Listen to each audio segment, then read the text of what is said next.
Hi. So grab a drink and let's get cozy on the scenic ground because today we need to talk about, well, not Kevin, although that series does nail zeitgeist, but the nagging feeling of being behind in life. And if you see the video of this, I'm doing behind in air quotes.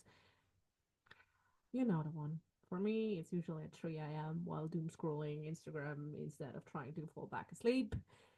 For others, it might be those during those fun family gatherings when your aunt Susan asks again, "Why are you still renting?" Or maybe it's your mom casually dropping, "So when do I get some grandbabies?" So, well, buckle up because we're about to unpack what's really going on here, backed by some cold hard facts, surface side of, "Oh, now this makes sense," and zero shame because we're not in the game for that. So, why we millennials feel all broke and why we're not wrong. Some truth bombs that may or may not make you feel a whole lot better about you and your bank account. When we talk about feeling behind, we're not just in our feelings or in our emotions. We are responding to some very real economic shifts that have fundamentally transformed our world over the past decades. So, bring up some data. As always, please mind I'm a white West European sociologist. I'll bring some data for Europe and some for the US. It might look very different in the part of the world where you live, but we see global trends emerging. So or have emerged. So there you take that with you as we keep on going. So let's dive in. The average millennial household is sitting at about 92,000 in net worth. That's a study by Pew Research in 2019 for the US. 92,000. So before you either celebrate or cry into your oat milk latte, here's the kicker and the important part. That's nearly 40% less than what baby boomers had at the same age when adjusted for inflation. Yeah, we all cry a little now. Or if you look at the housing market, only 30% of US millennials own homes. That's based on the NR housing statistics of 2023. For perspective, if you hop over to Sweden, um, where 44% of millennials are homeowners, but even the Swedes are concerned because that's way down from the 60 to 70% rates their parents enjoyed in the 1980s. Before now anyone comes for Switzerland because it's often the poster child for economic stability, listen to this. The lowest income 20% of households in Switzerland are spending half their disposable income just on rent. Meanwhile, the highest income fifth only needs to fork over 17.2 for their housing, according to 2021 data. So it's not just like a wealth crack anymore. It's starting to look more like Grand Canyon.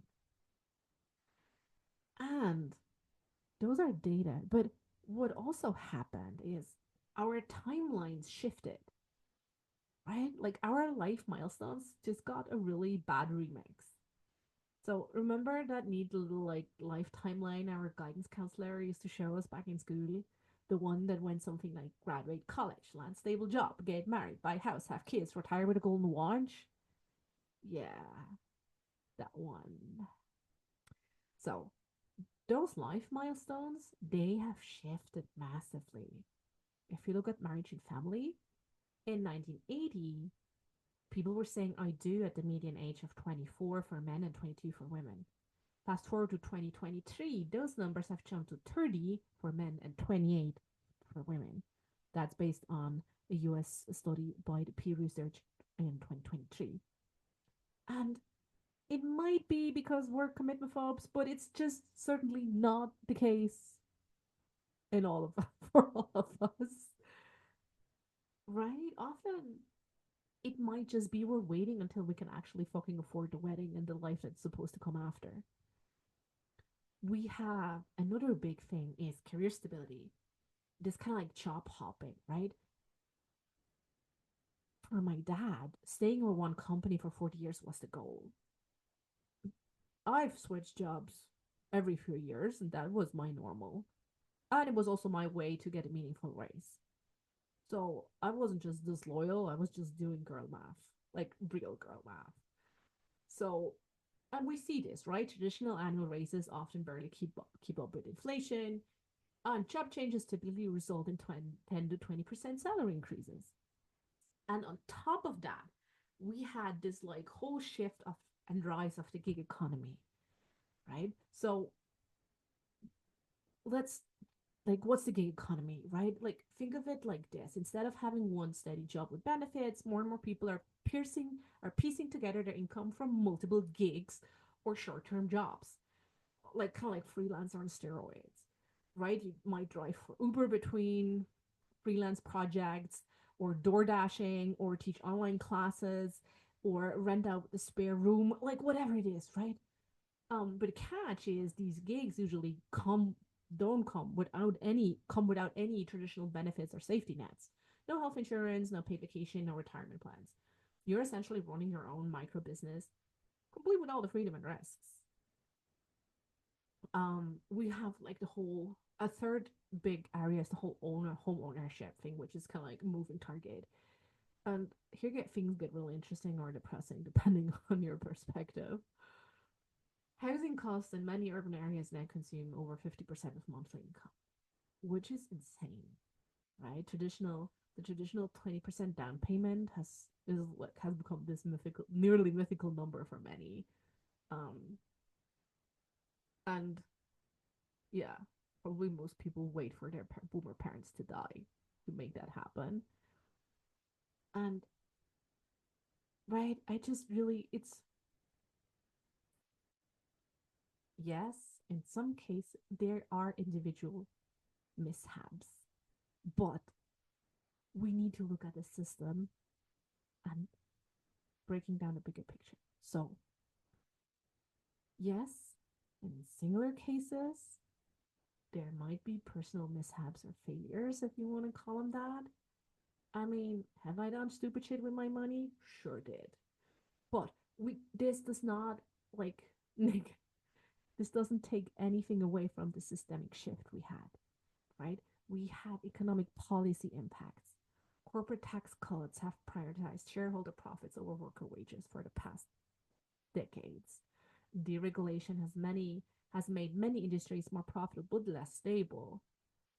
Wealth accumulation at the top has created a new gilded age, right? And we're not talking, this is the thing where we talk about like tax the rich.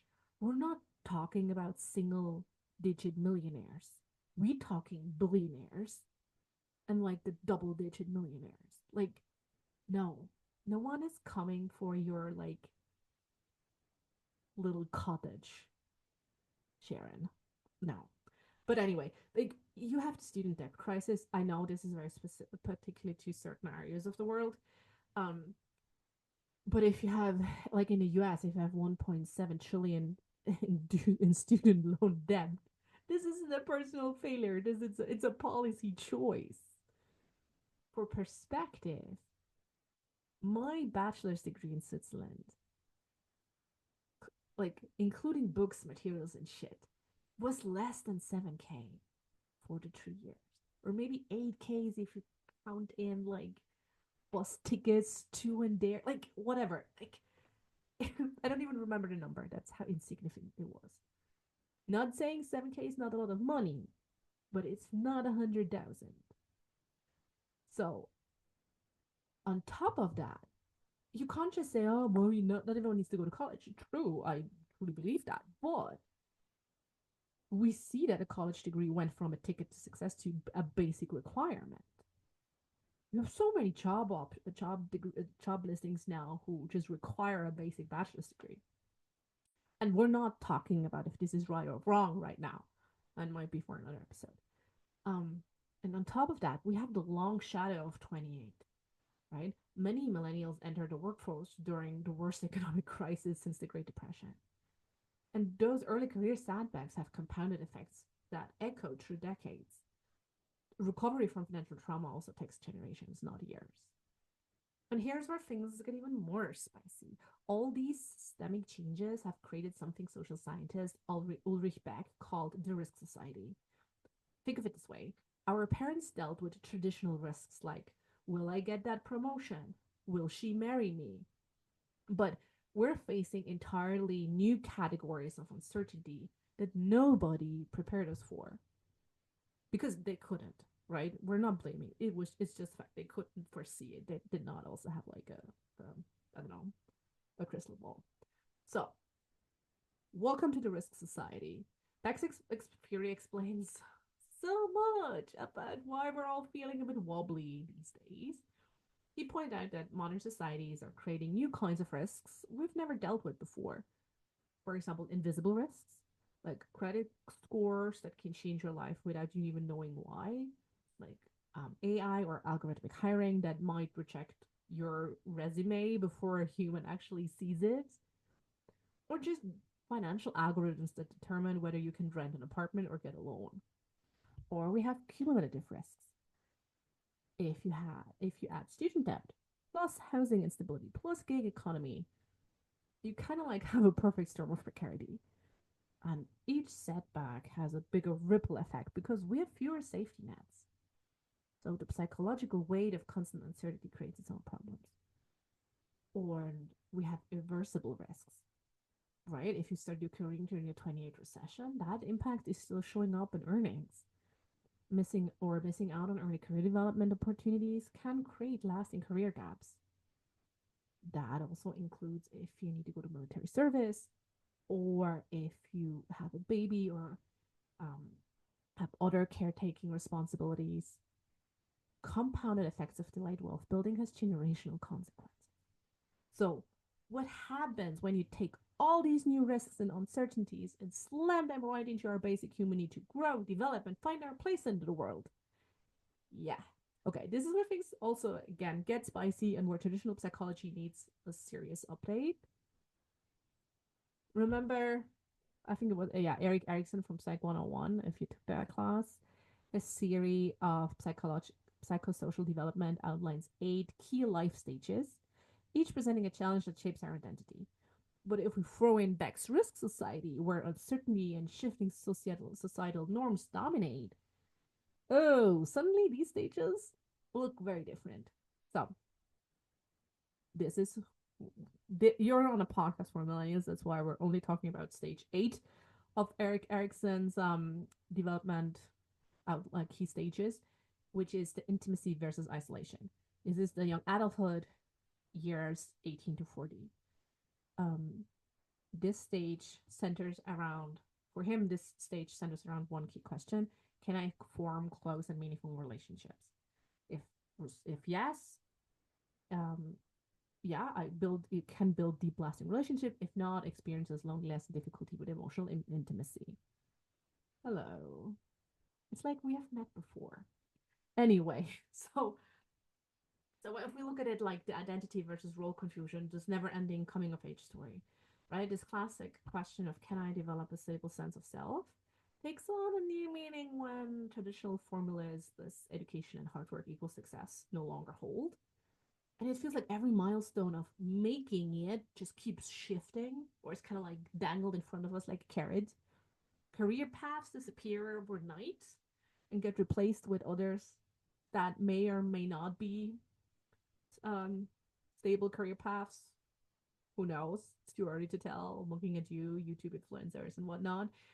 Um, and we are navigating risks our parents never imagined, and no school book ever told us about, right? So as a result, an extended adolescence where we're constantly questioning our choices, stuck in an identity crisis, fueled by an unstable world.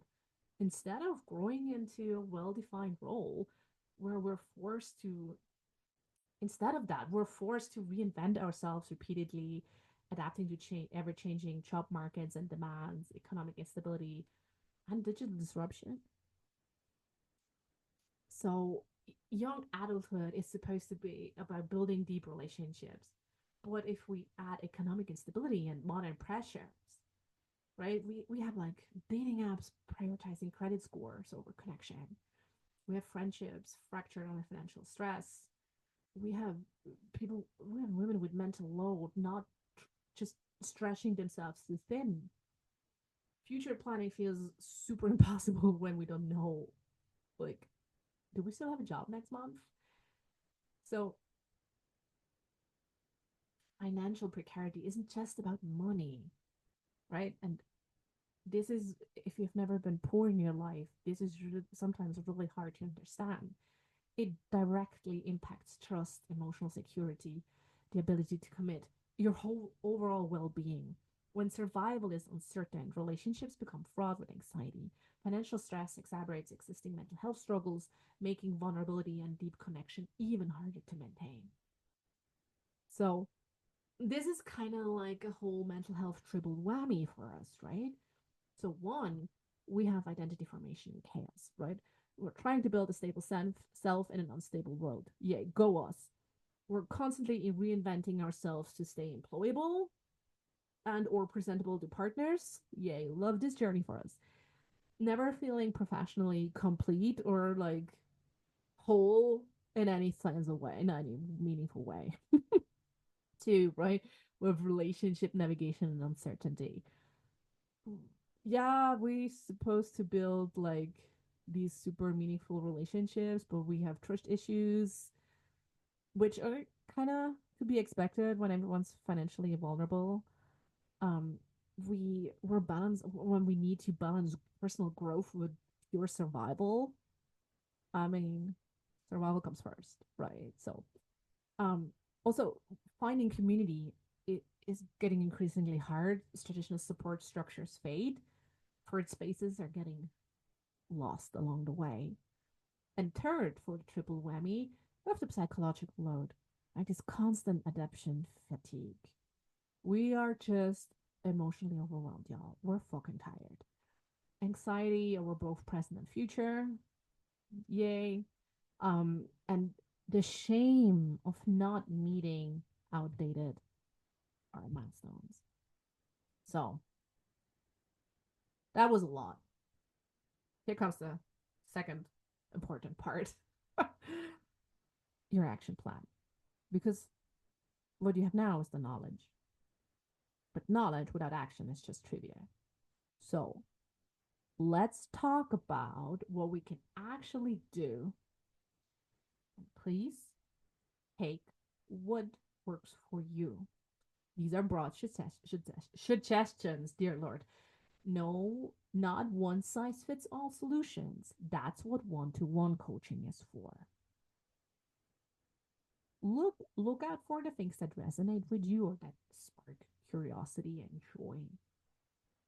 That's my advice. And then go on with it. So, first category, redefine success on your own terms.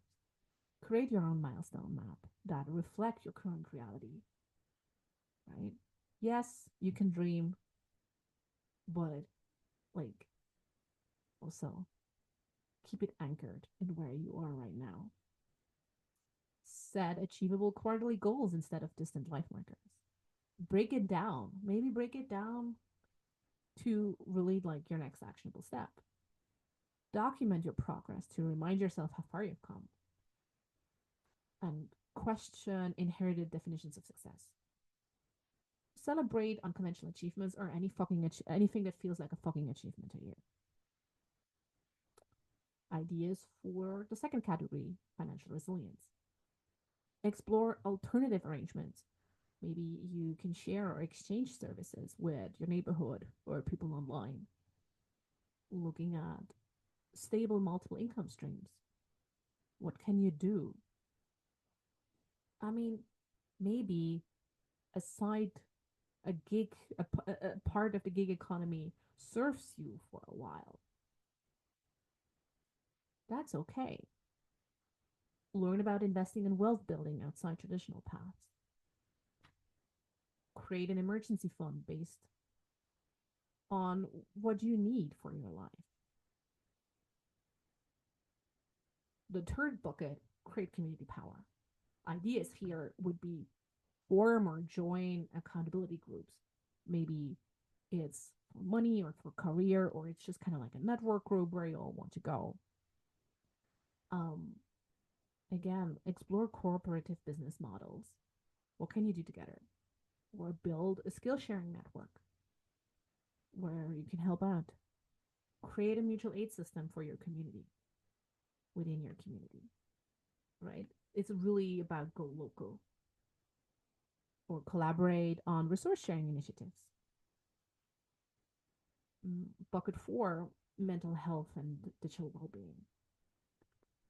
Acknowledge that the reality of financial trauma for you. Explore it.